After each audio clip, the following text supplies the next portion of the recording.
अगर आप चाहते हैं निषाद फिल्म के ऑडियो वीडियो सबसे पहले आप तक पहुंचे, तो इस चैनल को सब्सक्राइब करें और साथ ही बेल आइकन को दबाना ना भूलें। ए भैया बोली नु 10 रुपया में कई को देवे के बा? अरे बोली है ना रे, तो के 10 रुपया में एगो देवे के आते 10 रुपया में दो, 10 रुपया में दो ले लो वो बूता गोलम बूता 10 रुपया में दो। ए भैया आई दो सुंदर लईती आवत उतराते 10 रुपया में 2 को दे दी का? दोहती बोला उतनी दोहती। अरे बुढ़ा तेरी सारी बुढ़ा 10 रुपया में ले लो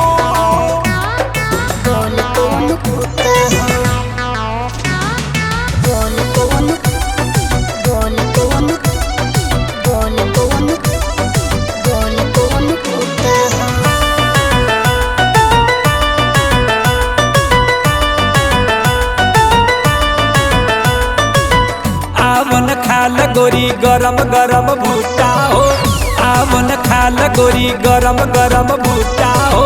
खइबू त भूल जइबू घूमल तू छुट्टा हो, खइबू त भूल जइबू घूमल तू छुट्टा हो। कहतर सही के बात तू झूठा हो, कहतर सही के बात तू झूठा हो।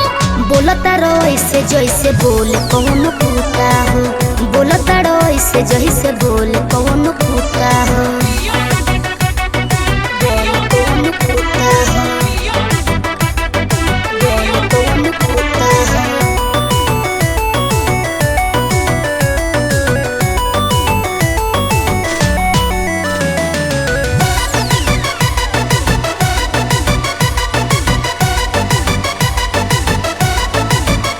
दे दो दे दो दे दो दे दो दे दो दे दो तू बोलो कै रुपया दे दो हो दे दो तू बोलो कै रुपया दे दो हो दे दो तू बोलो कै रुपया दे दो। ए मैडम जी गोलम बूता ले लो ना। क्या बोला? अरे मैडम जी तोतला बाबा सारे। अरे मैडम जी गरम गरम भुट्टा कहता हो। हाँ एक एक खइबू त रानी गोटा जइबू, बाड़ी दू बार पातर मोटा जइबू। ले ला अच्छा ले ला हइए गो 10 रुपया ले ला हइए गो 10 रुपया ले ला। चुप रहा।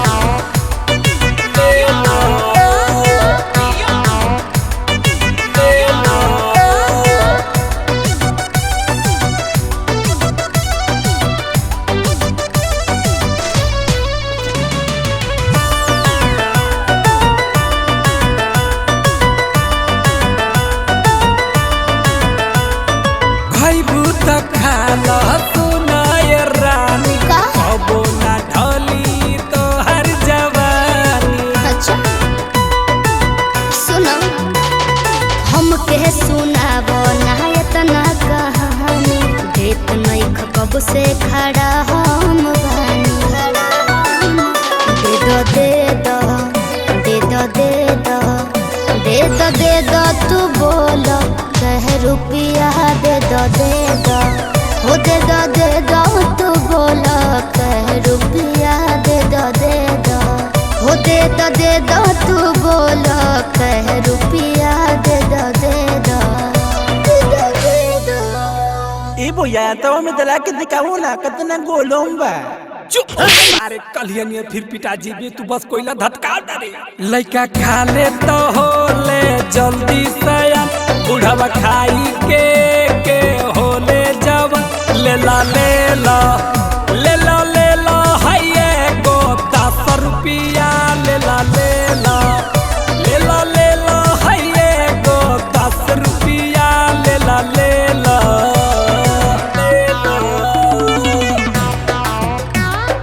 बोल कौन पूता हो,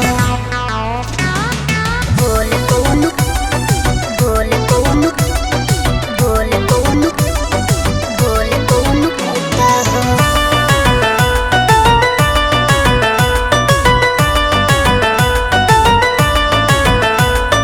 कहेल विक्रम गोरा जइबू ऐसे देखला पे लगबू हीरोइन के जैसे।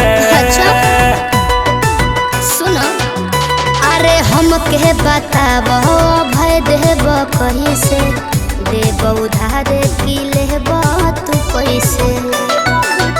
दे दो दे दो दे दो दे दो दे दो दे दो तू बोल कह रुपिया दे दो दे दो हो दे दो तू बोल कह रुपिया दे दो दे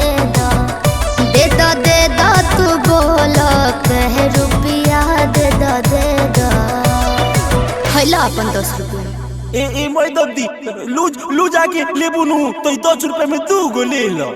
जरिए से खत्म बाड़ा तू त मान गइलू पहचान गइलू एमे का बाटे गुण सब जान गइलू।